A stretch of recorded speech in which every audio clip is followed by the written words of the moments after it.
Hi everyone, this is our channel Around My Story. Please like, share and subscribe. Nous souhaitons tous vivre un conte de fées, quelque chose qui sort tout droit de nos rêves. Malheureusement, ce n'est pas toujours le cas. Certaines histoires doivent être laissées dans l'obscurité, là où elles doivent être jamais piétinées, jamais entendues.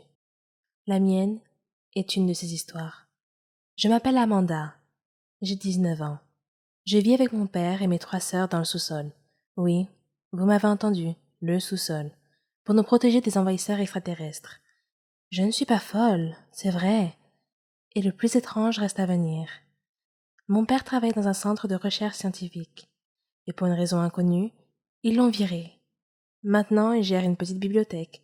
Le salaire n'est vraiment pas très élevé, mais c'est plus que suffisant. Quant à ma mère, elle est morte mystérieusement. Un jour, elle est rentrée tard du travail. Et quand papa est rentré, et que nous lui avons dit qu'elle n'était pas encore arrivée, il a appelé la police. Ils l'ont cherchée partout, et ont finalement trouvé son corps dans la rivière. Il était déjà trop tard. Le coupable était inconnu. Il n'y avait aucun indice, aucune trace de quoi que ce soit. Ce jour-là, papa nous a réunis pour nous dire un secret. Il nous a dit que les extraterrestres avaient tué notre mère. Nous étions jeunes alors. Nous ne saisissions pas ce qu'il disait. Mais nous savions que papa ne mentirait pas. Il nous a aussi montré un papier avec une écriture étrange. Il nous a dit que le papier disait que les extraterrestres allaient envahir la Terre en quelques jours. Nous étions choqués.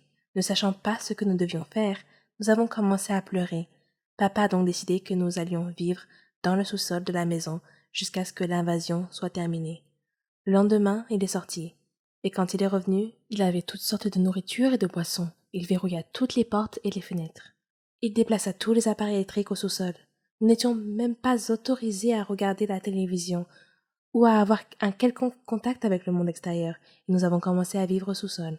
Une de mes sœurs était malade, mais parce que nous n'avions pas le droit d'avoir de contact avec le monde extérieur, elle est morte. Les jours passaient, l'un après l'autre. Nous étions complètement isolés. Chaque fois que nous manquions de nourriture, papa partait nous en chercher, au péril de sa vie. Bien sûr.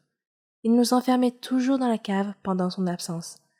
Un de ces jours, papa était parti pour nous chercher de la nourriture, mais quand il est revenu, il pleurait.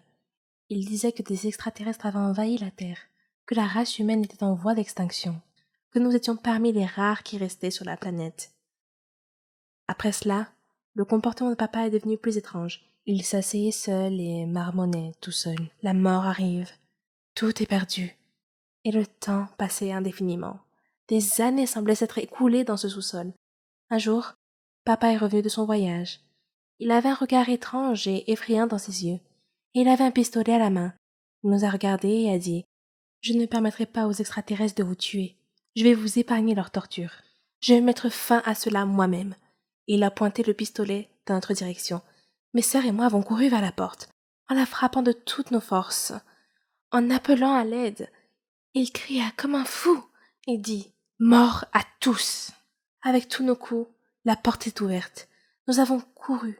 Toutes les portes et les fenêtres étaient barricadées avec des planches de bois, toutes sauf une. Nous avons couru dans la rue et nous avons été frappés. Des humains normaux se promenaient partout. Et quand ils nous virent, ils crièrent et dirent « Les fantômes du manoir de Denver !» Nous ne savions pas ce qui se passait.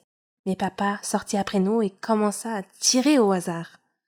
Des gens le ligotèrent et appelèrent la police.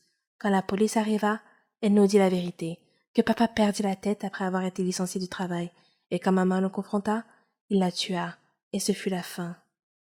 Je m'appelle Ginny. Vous pouvez m'appeler la mauvaise fille si vous voulez. C'est comme ça que les enfants du quartier m'appelaient. J'ai une longue histoire à vous raconter. J'étais l'aînée d'une fratrie de 5 enfants.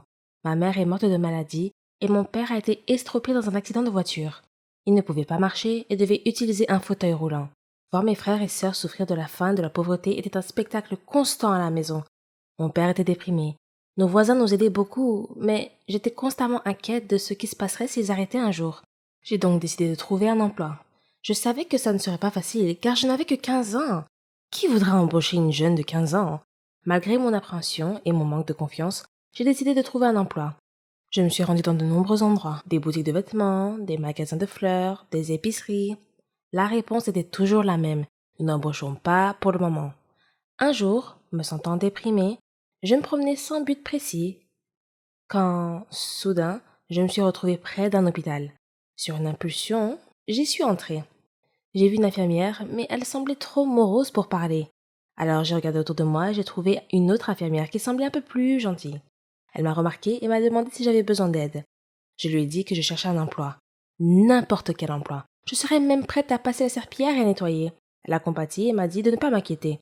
Puis, elle est allée dans le bureau du directeur. J'étais inquiète. Étais-je dans le pétrin? Une minute plus tard, elle m'a appelé pour rencontrer le directeur. Il avait l'air très gentil et il m'a demandé tranquillement mon nom. Je lui ai dit que c'était Ginny. Il m'a dit que Martha, la gentille infirmière qui m'aidait, lui avait dit que je cherchais n'importe quel emploi disponible. Il a dit qu'il avait un travail pour moi, mais qu'il craignait que cela ne pose problème. J'ai ressenti une pointe de peur et j'ai demandé quel était le problème. Il m'a répondu que je devais travailler de nuit. C'est tout?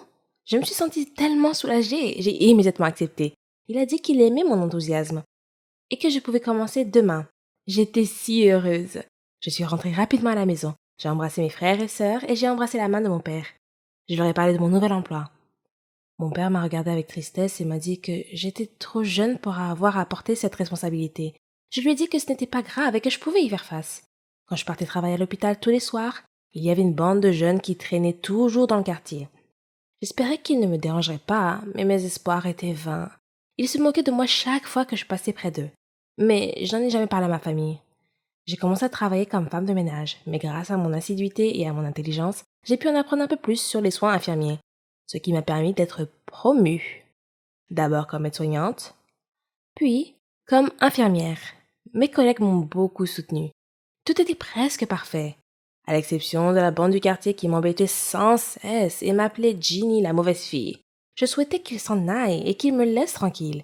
Puis, un jour, un miracle s'est produit. Alors que je travaillais à l'hôpital, les brutes du quartier sont arrivés avec leur chef. Il était gravement blessé. Son corps entier était couvert de sang et criait pour que quelqu'un vienne l'aider. Quand ils m'ont vu, ils m'ont supplié de le sauver. J'ai travaillé rapidement avec les autres membres du personnel. Son état était grave. Il avait été victime d'un terrible accident de moto. Le personnel et moi avons travaillé fébrilement pour stabiliser son état et le soigner. Après l'avoir stabilisé, j'étais épuisée. Soudain, quelqu'un s'est approché de moi. C'était le gang du quartier. Ils se sont excusés de s'être moqués de moi et m'ont demandé de les pardonner. Ils ont dit qu'ils ne savaient pas que je travaillais dans un hôpital. J'ai souri et leur ai dit que tout allait bien et que je les considérais comme mes frères et sœurs. Une autre infirmière est allée les voir et leur a dit que leur amie allait bien maintenant. J'étais tellement heureuse que mon problème soit résolu. Ils m'ont appelée pour parler à leur chef. Il avait les larmes aux yeux et m'a dit qu'il était tellement désolé et m'a demandé de lui pardonner. Il était si sincère que j'étais émue. Je lui ai demandé gentiment de se taire et de se reposer. Alors que je m'éloignais, il m'interpella et me remercia à nouveau. Après cet incident, le directeur m'a convoqué et m'a félicité d'avoir sauvé la vie du patient ce jour-là. J'étais encore loin de réaliser mes rêves, mais j'avais une bonne longueur d'avance. La bande du quartier a commencé à m'appeler l'ange de la miséricorde.